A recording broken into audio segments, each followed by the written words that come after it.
Excuse me. I believe I asked you to put a chick in this and make her gay. Yes, the chef was a little confused what you meant by that. It means put a chick in the linguine and make her fucking gay!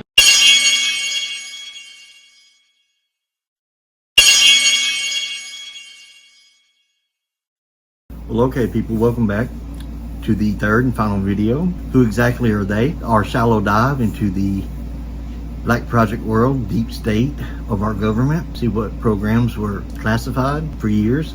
And today's video may be slightly different. We are going to journey outside the United States for a couple of these programs and answer the question, who exactly are they? Well, they would be the government of the United States. No matter the acronym, it's still the government. They're still paid by the federal government.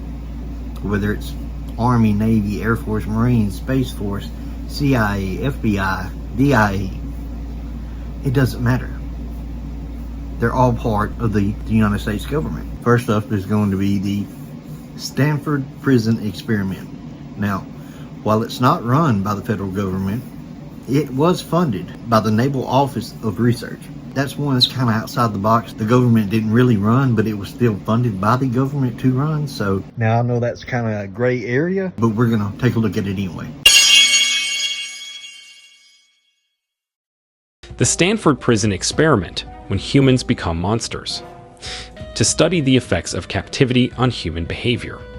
Conducted in 1971 by psychologist Philip Zimbardo, 24 volunteers were randomly assigned roles as either prisoners or guards in a simulated prison at Stanford University.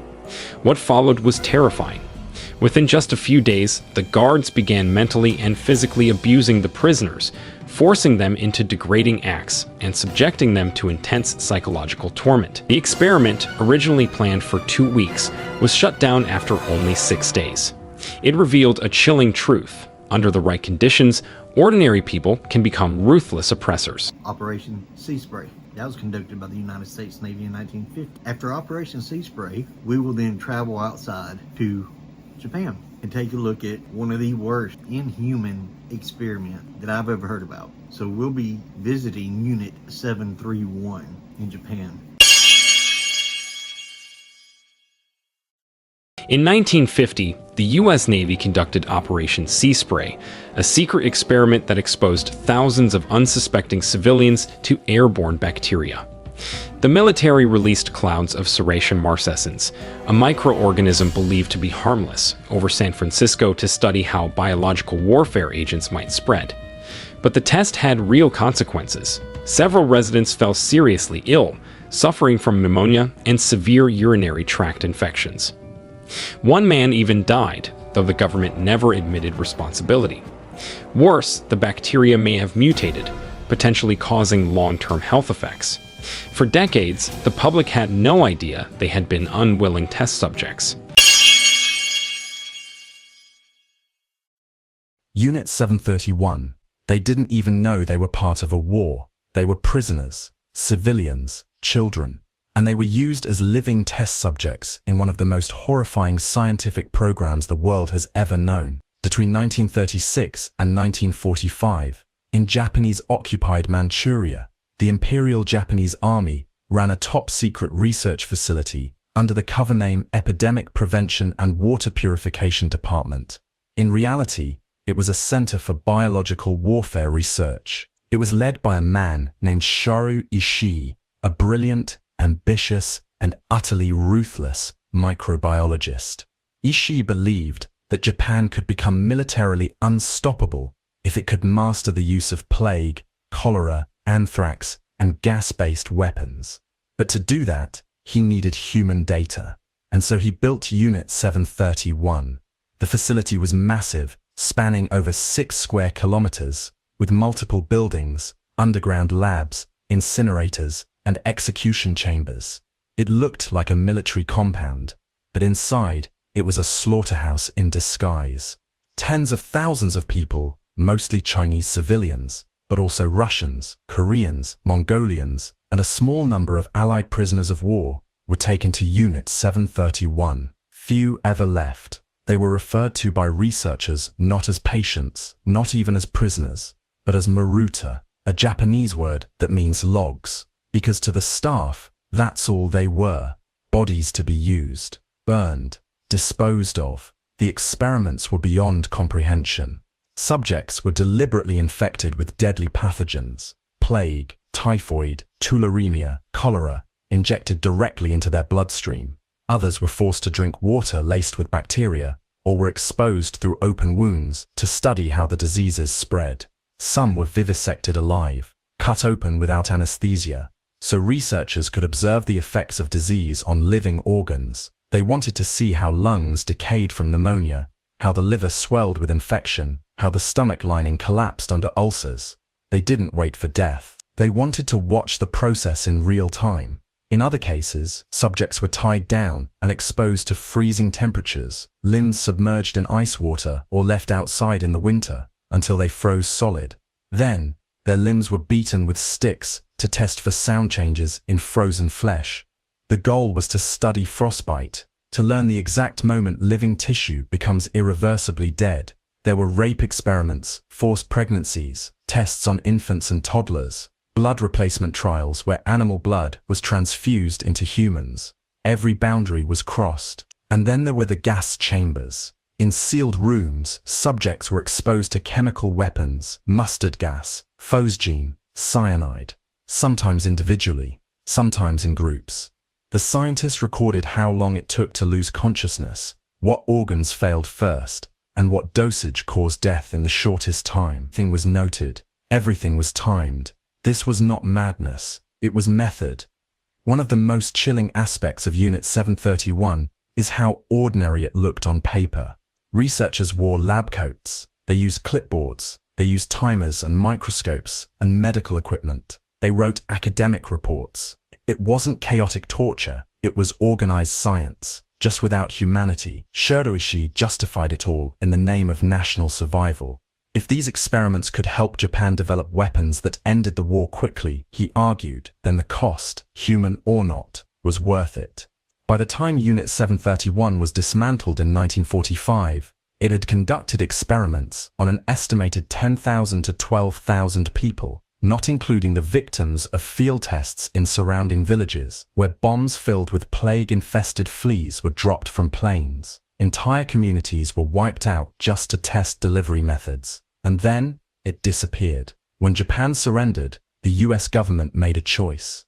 Instead of prosecuting Ishii and his team for war crimes, they granted them immunity in exchange for their research.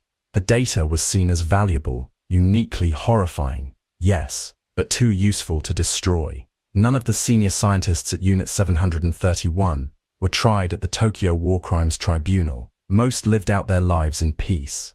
Some became professors. Others worked in industry. Shuro Ishii died of throat cancer in 1959. Never punished.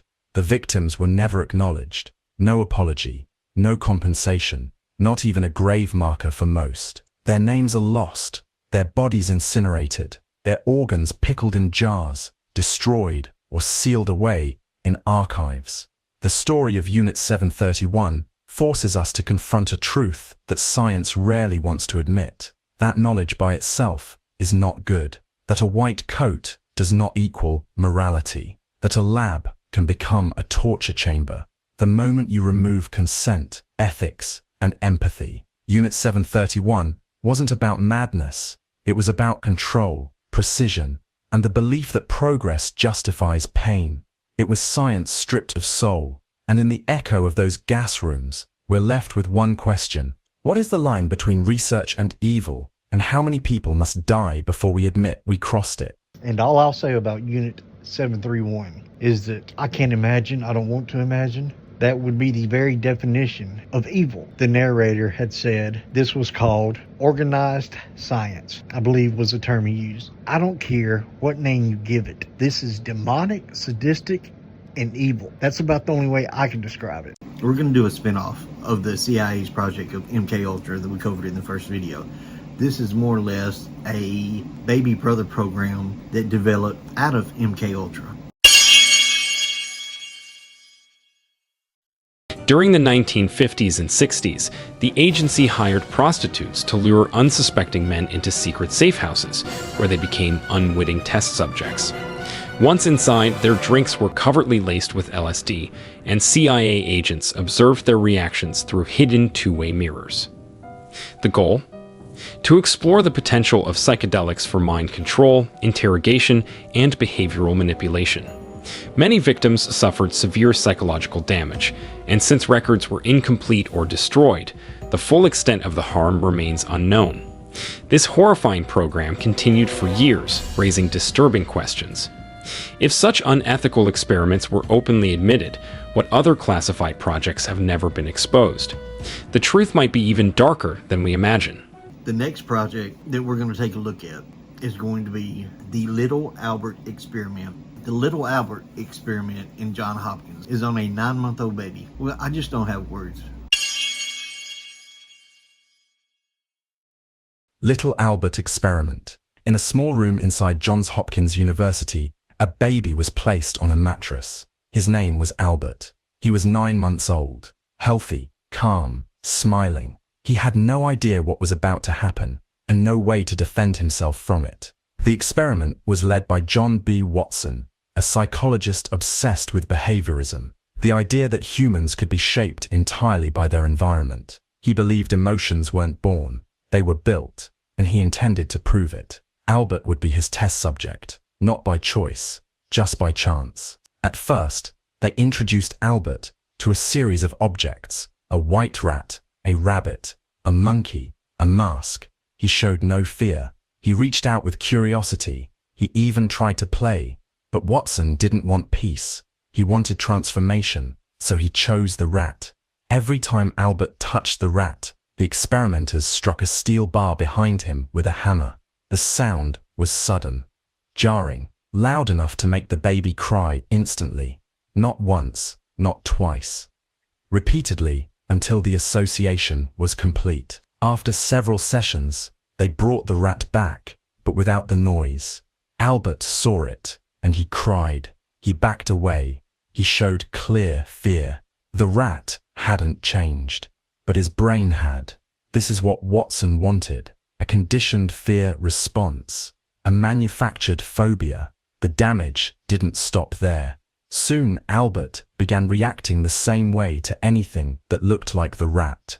Rabbits, dogs, a fur coat, even a Santa Claus mask with a white beard.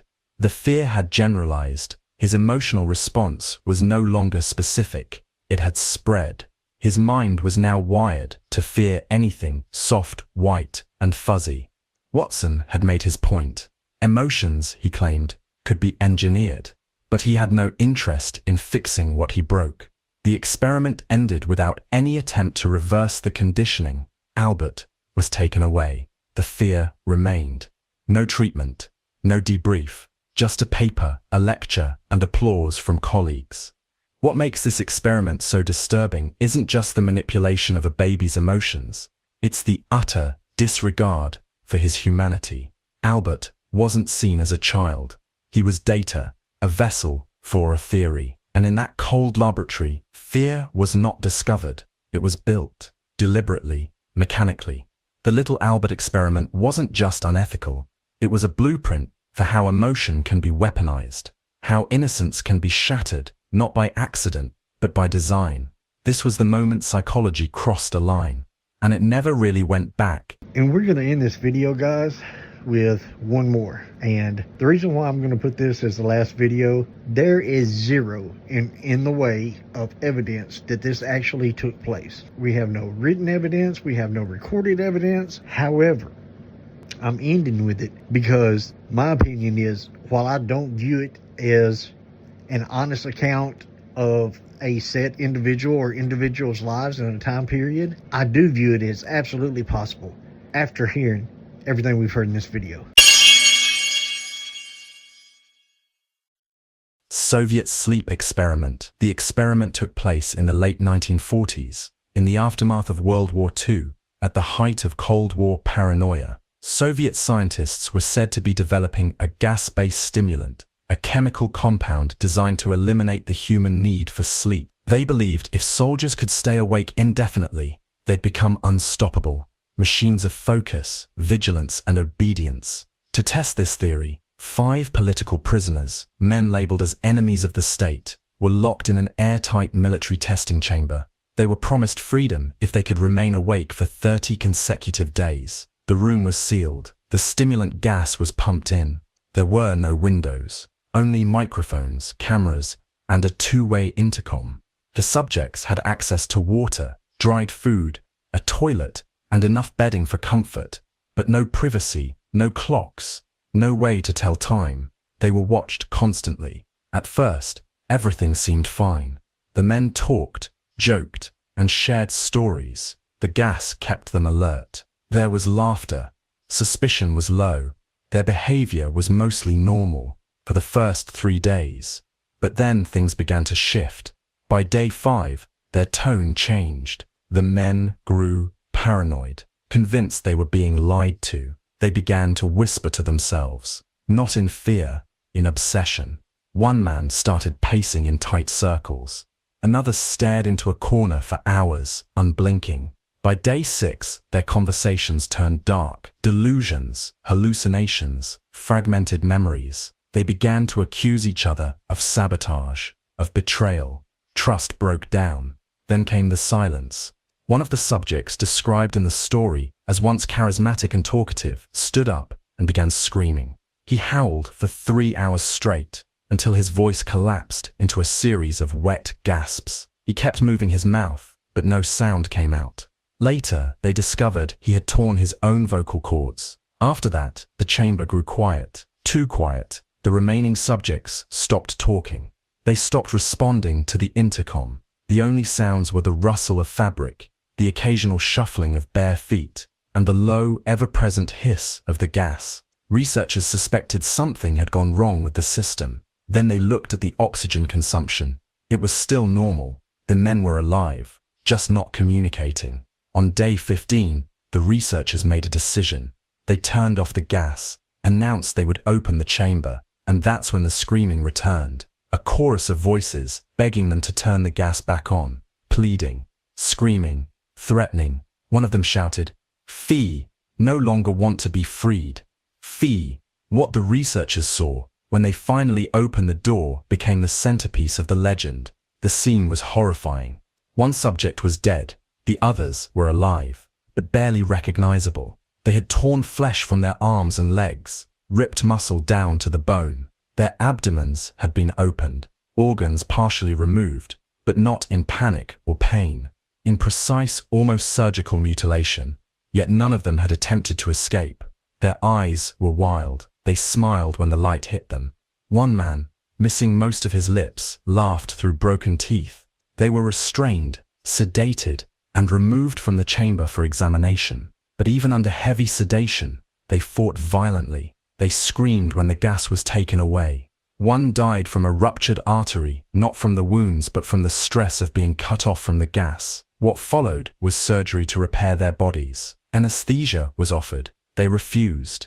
The patients, if they could still be called that, insisted on being kept awake, begging for the stimulant gas. One subject, during surgery, laughed uncontrollably when his chest was opened and his heart was exposed. He whispered, "Keep cutting, I must stay awake."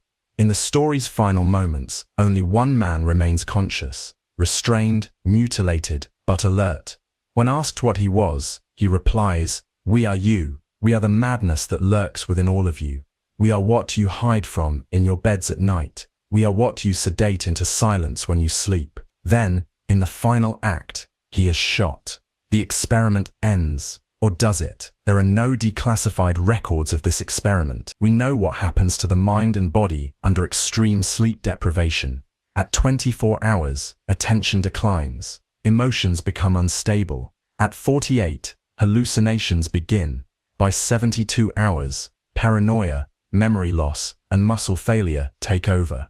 At 96 hours and beyond, reality fragments. Personality dissolves. Sleep deprivation doesn't just exhaust you, it destroys you. It breaks cognition, disrupts hormonal regulation, and alters the perception of pain, space, and self. Hope you enjoyed the video. That's all we're going to have for today. I thank you for coming and hanging out. I know that you have other places you can be, other people you can be watching, do other things, and you're here watching this video. So thank you for your time. I hope you come back. I'll see you next time.